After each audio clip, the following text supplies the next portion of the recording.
Best practices cannot be confined to the 7th criteria, where it is one criteria which highlights 2 best practices of the college. But at the same time, all the other 6 criteria, each of them have the scope of having a best practice within itself. And while we are doing each criteria, I'm sure we understand that there is a best practice embedded into that criteria. It just needs to be highlighted. Now, best practice or institutional value is a qualitative attribute.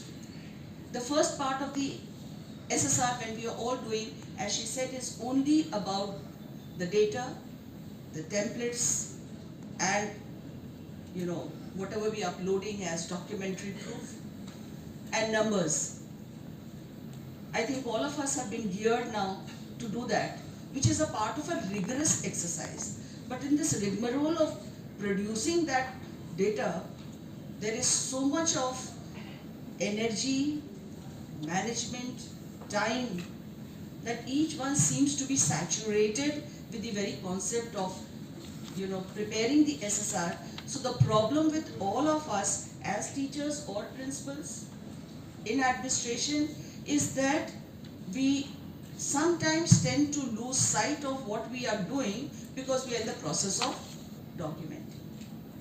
Earlier we were just doing it, and that came from the heart. So therefore, we need to get over this phobia that whatever we do, because very often I've seen in conferences, in programs, are you sure you're documenting? Is it geotagging? I mean, these questions which hold us back to actually dilute the effort that we are doing. That is my personal opinion regarding the exercise that we are all indulging in. So all we need to do is accept it as a part of a routine, and just like the present time, the 21st century, let it be a part of a mechanized system that is happening on its own without much contemplation, because the review can be done with all the modern gadgets that we have. To begin with, as I said, I would like to look at the criteria and how can we look at the best practices within those criteria, and then come to the best practices as the 7th criteria of SSR. Now, continuous professional development is vital to the improvement of not only our education system, but also in retrieving the goal, and under this backdrop, embarking on its mission, as we are all here, this Inter-University Center for Teacher Education has taken up the Herculean task of manning the system to give it a perennial continuity. Its very establishment in Varanasi is an indication of all the criteria that have been taken off during these 4 days get-together of all the principals from the Northeast. The Indian education system may have grown into one of the largest educational edifices in the world, but it still has a long way to go in attaining standards and acceptance. In terms of routine, inaction and inertia will not work. So, programs of this magnitude is definitely a welcome step for the valuable collection of ideas, concepts that we will be indulging in. Now, before this galaxy of principles that I have before me, is all of us, it's a journey, it's a sojourn from basically core training, which we have all received during our tenure of 2 decades or 3 decades of teaching and learning. It's core training to core strengthening of those ideas as principles, where we are trying to build the teams to give nothing but the best. In today's global economy and competitive landscape, doing our job is just not enough. So what we need to ask is, what is it? I think all of us need to ask this question. What is it that sets us apart from our contemporaries beyond competition, and where do we stand? This is a very relevant question of today, all want the education system in India to do well. We want each college to be doing very well because our children are there in one way or the other. So it's not about competing with others, but it's a competition with the self, wherein each day we need to work to make ourselves better from the previous day. So the competition is within and not without.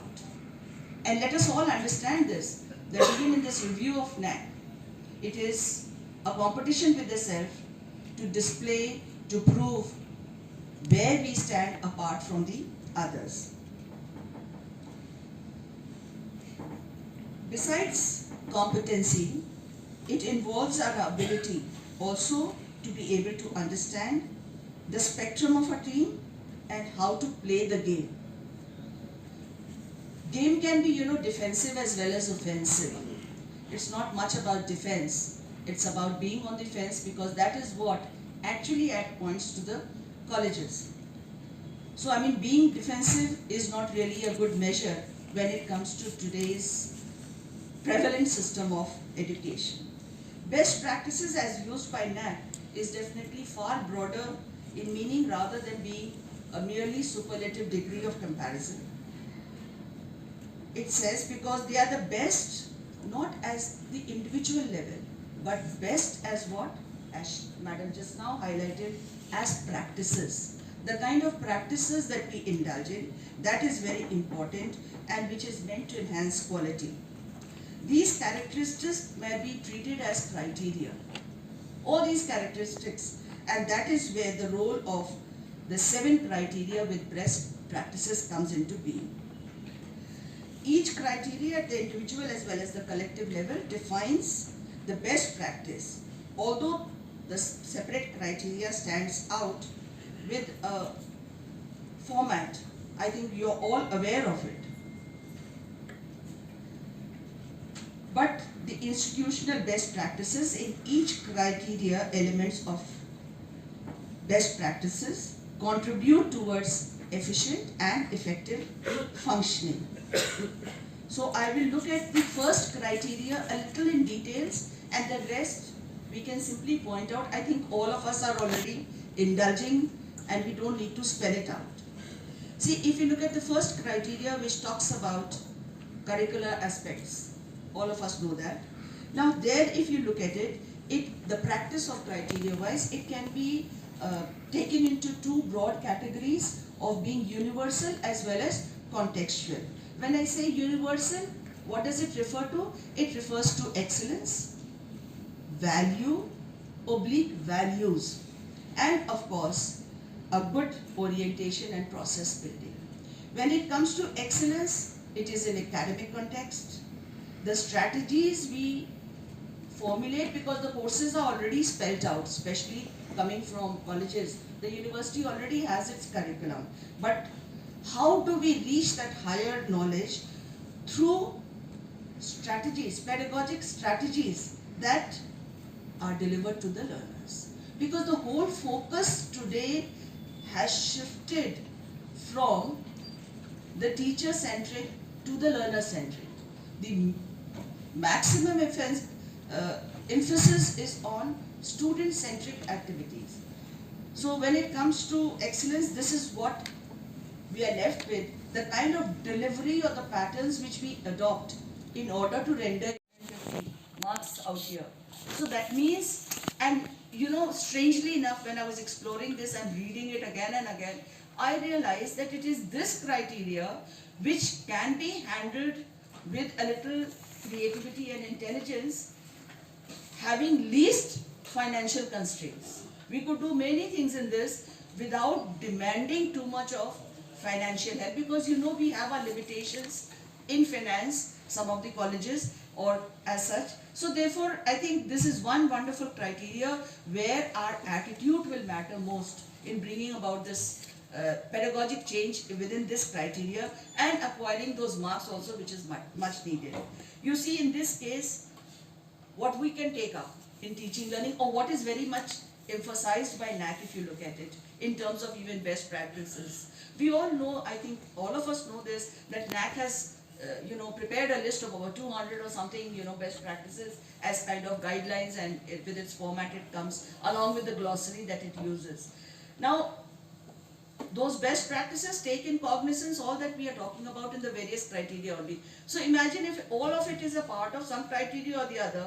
So obviously by the end of it, actually when you put up one of the distinctive best practice, it adds to the college distinctiveness altogether. Here we can do mentoring, we can do orientation, we have the induction program for the students which will help us, innovations, entrepreneurship, ICT enabled classes which we can have, language labs which are a must now, and language in terms of language which Madam just now pointed out is so very important, and especially coming from North, all of you. See, language, it does not earlier, if we look at, it's not that language has not been spoken of in the NEP earlier. It has very much been there, a part of focus. But now when NEP talks about language, it doesn't talk only in terms of the mother language. It talks about home language. That was very interesting when I was going through the language NEP 20. It talks about the home language. Home language is the specific language wherever you are. If you know a little of the dialect which is used in Kashi, you will find yourself in a much more comfortable position when you are moving out into the city. So it's all about the acquisition of that language in whichever state, whichever region we are studying, and mother tongue comes to us automatically from our parents, and of course the other languages like English,